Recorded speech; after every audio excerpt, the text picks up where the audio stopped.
Welcome to another entry in my Resident Evil lore series covering the files, the set of diaries, notes, and reports left behind describing the horrors of the Resident Evil universe. Last time I covered the vampiric results of Mother Miranda's experiments in Resident Evil Village, the mutation of Lady Dimitrescu, the creation of her daughters, and how they ravaged the local village for their own sustenance. This time we'll be visiting the world of Resident Evil Survivor, the classic PlayStation 1 first-person shooter, and we'll be focusing on one of Umbrella's deadliest, most terrifying experiments, resulting in the T-103 Tyrant line, affectionately known among fans as the Mr. X variety of Tyrant. Where did the T-103s come from, and why were there so many in Resident Evil Survivor? And who are the victims that paid the ultimate price to supply the needed materials? Before we get started, here's a quick shout out to all of my Patreon members. Thank you for your continued support. You guys help make this channel possible and contribute to keeping these videos flowing consistently. If you'd like to have your name up here too, gain exclusive benefits like sneak peeks, video updates, behind the scenes, access to the Discord channel,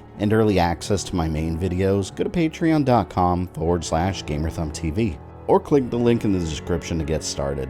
Let's get into some Resident Evil lore with the Mr. X experiments. Players got their first look at the T-103 Tyrant in Resident Evil 2, a giant colossus dropped into the city to hunt for survivors in the middle of the T-virus outbreak. But Resident Evil Survivor had them appearing multiple times. Taking place after the Raccoon City outbreak, Survivor tells the story of Agent Ark Thompson, who was personally selected by Leon S. Kennedy to infiltrate the Umbrella facility on Sheena Island. Armed with an unlimited ammo handgun, he investigated the leader of the facility, Vincent Goldman. Once Goldman discovered the plot against him, he mercilessly unleashed the T-virus on the island, causing another Raccoon City-style incident. Goldman's most important responsibility prior to the outbreak was managing the local Tyrant factory, where Umbrella mass-produced T-103 Tyrants, and the people on the island provided the hormone necessary to increase their ferocity. On level B3 of the plant in the main experiment room, a document can be found by the computer terminal on the west side of the room. The document called How to Extract the Material, written by Commander Vincent Goldman himself, explains the biological material necessary to produce viable Tyrants. It reads, "To establish a system of mass-producing Tyrants, it is absolutely necessary that during the process of gene cultivation, a large amount of pure beta-hetero-non-serotonin must be injected. This material is one of the human brain's elements. It has been revealed that the material is mainly produced by the pituitary of people at the latter period of developing their secondary sex characteristics. Also, medical data shows that this cerebral material is produced in response to the excessive secretion of noradrenaline that is produced from the locus ceruleus in the brainstem. Noradrenaline is the cerebral material secreted when people are in a state of extreme tension or fear, as the beta-hetero-non-serotonin only exists in active cells. You can't extract it from a dead brain. Thus, the best way to extract the material is to cut open the subject's skull without using anesthesia. This will cause the excessive secretion of noradrenaline. The pituitary is then ripe for immediate extraction." Vincent Goldman, Commander, Tyrant Plant on Sheena Island. To simplify his scientific words, the hormone needed was mainly created in the brain of terrified adolescents, and it needed to be extracted while they were completely aware that their heads were being cut open. Pure terror. Inside the Paradise Prison on Sheena Island, a document can be found called An Imprisoned Boy's Diary inside one of the jail cells. It describes how Umbrella collected their innocent victims. The Imprisoned Boy's Diary reads, "September 5th. 16 days have passed since I was abducted on a street in Congo by the Men in Black and was brought here. I didn't understand what was happening at first, but I gradually became aware of the truth of this city. We seem to be confined here to serve as guinea pigs for a medical company called Umbrella Inc.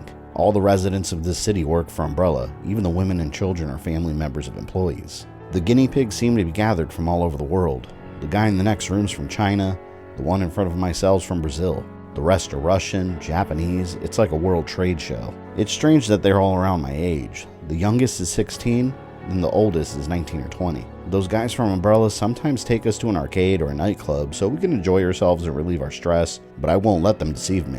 I'll escape from this place no matter what it takes. I must. Anyway, the most important thing to do now is to organize and gather our comrades for what lies ahead." September 10th. Recently, the others have been behaving strangely. It seems they put some kind of weird drug into our meals. I sometimes lose consciousness too. I have to be careful. September 21st. I can't believe it. Another friend of mine, Chin, from the next room, was taken to the factory on the mountain. I don't think Chin's coming back. He'll meet the same fate as Anna or Jacob, who disappeared last week. I know what happens to those who are taken to the factory on the mountain. When they took me to a nightclub yesterday, I overheard a conversation that some factory workers were having. Under orders from Vincent, the commander of the city, they cut open our brains and extract some kind of material, whatever they call it. All I can say is Vincent's a devil. No, not just Vincent. Even the women and children in the city don't treat us as human beings, but as guinea pigs. All the people in the city are evil. I'll surely be killed if I stay here any longer. We have to hurry and execute our escape plan. October 9th. The time has come.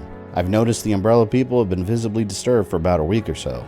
Rumor has it there was a terrible accident at the Umbrella laboratory somewhere in America. All the prison guards seem to be very busy gathering information on the accident, so security isn't as tight. We've organized our comrades already. Stojkovic and Enriquez are supposed to steal the keys from the guards. Sankon and I will act as decoys, and Yoshikawa and Felipe are in charge of gathering weapons. October 10th. We've decided on our escape route. The plan will be carried out at 11 p.m. tonight. We have 20 members separated into 2 units, Unit A and Unit B. Unit A will go into the sewer through the ventilation slot of the confinement room, while Unit B will use a rope to climb down from the surveillance tower. We'll use the rope they used to tie us. If we fail, Vincent will surely kill us. But if we stay here, Vincent will order them to cut our brains eventually. We're dead either way, but I'd rather die trying to escape. Some of the items used by the boys to escape can be found within the game, though the escape attempt likely failed since they were never heard from again. In that diary, the young man mentioned factory workers discussing the experiments and believed the residents of the city to be pure evil just like Umbrella. Though one of those same factory workers left behind the factory worker's diary. It can be found inside the gene control room of the Tyrant plant. The diary shows the incredible guilt the workers felt in being complacent to kidnapping, torture, and murder. The factory worker's diary reads, August 5th, 1998. I can't stand it anymore. I have to take the subjects to the operating table and sever their skulls to extract a part of their brain. I do this over and over, day after day. It is awful. Guilt stays with me all the time, even after I go to bed. Commander Vincent instructs us, do not see them as humans, they're just raw material we use to create tyrants with. But it's we who cut their skulls. I can never consider them as just raw materials. They are humans just like we are. I asked Commander Vincent about ways to reduce their suffering, but he ignored my request, saying that by using anesthetics, pure beta hetero non-serotonin cannot be extracted. Even if it's the company's orders, I don't believe what we're doing is ethical. I'm sure that I'll be sent to the worst place possible when I die. Or perhaps should I say, I'm already there. And those are the files that add context to the Mr. X experiments. Monsters produced in mass numbers on Sheena Island and shipped to their designated targets. If you enjoyed this video, drop me a like and share your thoughts on it in the comment section below. What other files would you like to see me cover in an upcoming video? I'll catch you guys next time. Game over.